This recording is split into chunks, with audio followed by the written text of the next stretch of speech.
belabor it too much. A little bit about what we saw when we analyzed the 2015 legislature.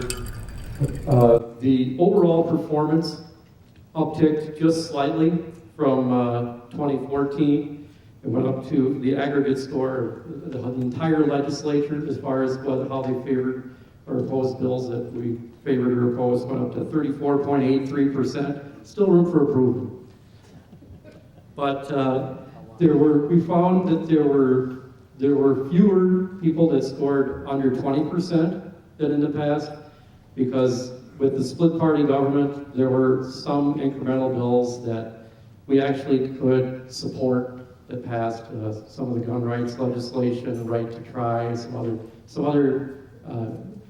bills that are listed in the report. So we found some things on which there was broad support, but then there were also fewer that scored over 75% or over 80%, and so that's a little bit disappointing. We had fewer bills to score, and that is something that should not be understated. There's been not necessarily less law. There's been plenty of law, but it's been compressed into a lot fewer bills.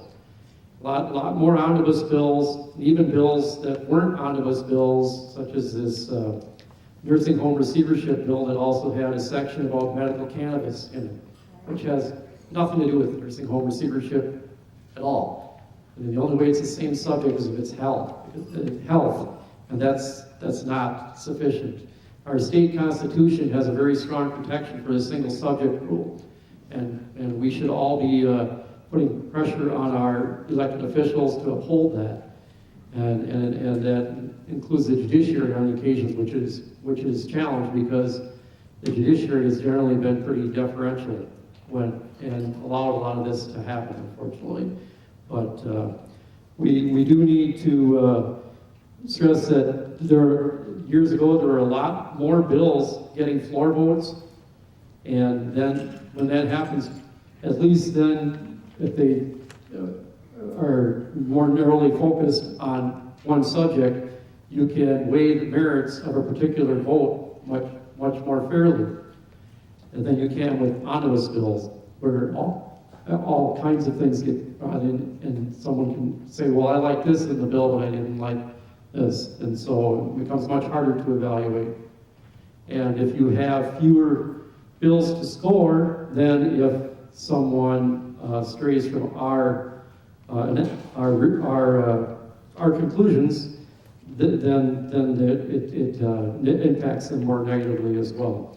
So that's part of it. The other part of this is that there's been a growing tendency toward having special sessions. In the last 20 years, I think we've had as many special sessions as we did prior to that. So the last 20, 25 years, and it was throughout the fall and winter, we even had nonstop talk about having special sessions. And it's tempting for leadership to do this because if you have these closed-door negotiations, you can try to get more done, possibly at the citizens' peril. But there's when you have special session hearings are a formality if they're held at all. Everything's pretty much agreed upon before you go into session. There's not even really much media coverage of the negotiations and the discussion that's taking place behind closed doors. So there's much less accountability. And then also, we should have a part-time citizen legislature. And when you have special sessions called arbitrarily on very short notice, that unfairly burdens the legislators. It's fair to expect them to be able to be there and perform their duty from the time the legislature is convened until the time it's adjourned. But if they have other jobs, other family commitments, other travel and so forth, there were legislators that weren't even in the country when the special session was called in mid-June and convened less than 12 hours later. So so we can't. I mean, the omnibus K-12 education and finance bill was 42% of the general fund budget last year, so we didn't think it should be immune from evaluation. But nevertheless, there were people that couldn't make it back to even have an input on that. And so that had some impact as well. Looking ahead, I would say that we've got plenty of work to do, and that doesn't mean we have plenty of bills that we need to pass, but we need to certainly raise the public profile for those issues and those causes and actions that are constitutionally justified, and that extends beyond what we can score, because we can only score bills that actually get to the floor and get floor votes, because then we can evaluate the entire body, which is what we have to do. But there's plenty of things that never get past committee, and then in committee there's so many bills, if they think they're going to pass, we've noticed that there's so many bills where there's not even any opposing testimony. And if a bill deserves to be opposed, then there's no way to build a public case for it if the opposing testimony isn't given. Maybe it slows down the process, but what's the harm in that?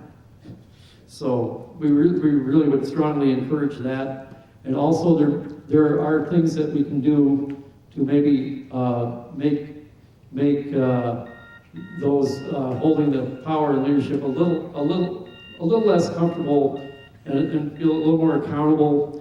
I just want to briefly mention, and I brought some, those that have been longtime members, have been receiving our report for many years, will have already seen this, but I have a stack over here in the corner that you're welcome to take on the way out of the 2013 report. So why are you talking about the 2013 report? Does anybody know?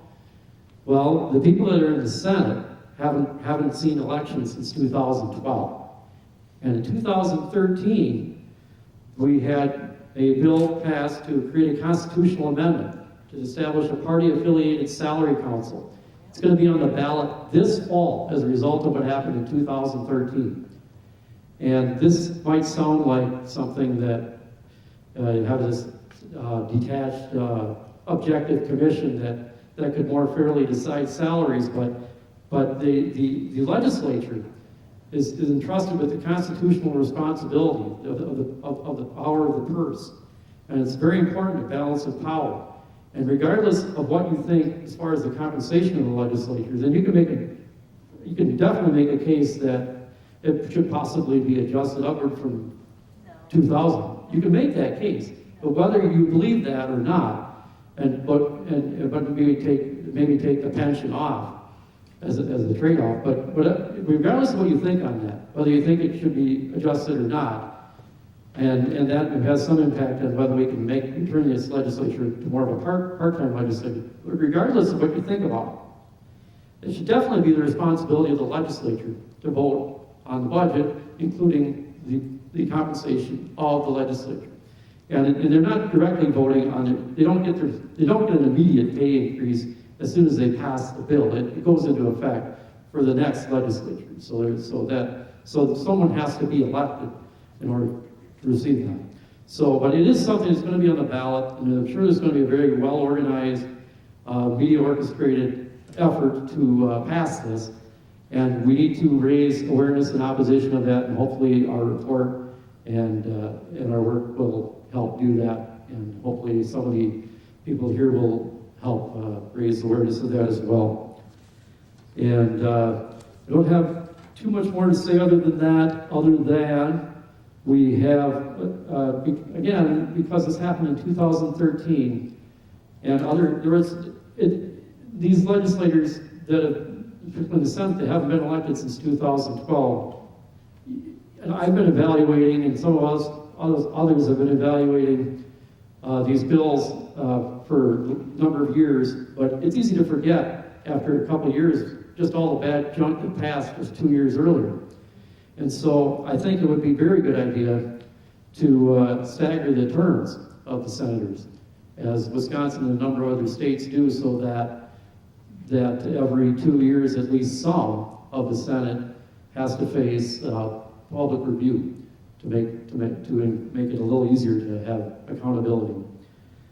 And so with that, I will probably be ready to turn it over to the main portion of the event, along with, I did want to mention, and if anyone wants to raise their hand, that's great. I know of a couple anyway, that besides the honorees that are here tonight, there are some people here that are running for public office that in the coming year that are here to help support us and help learn from all of those here tonight. I recognize Janet Moline, I think, who's running for the legislature. She wants to stand up.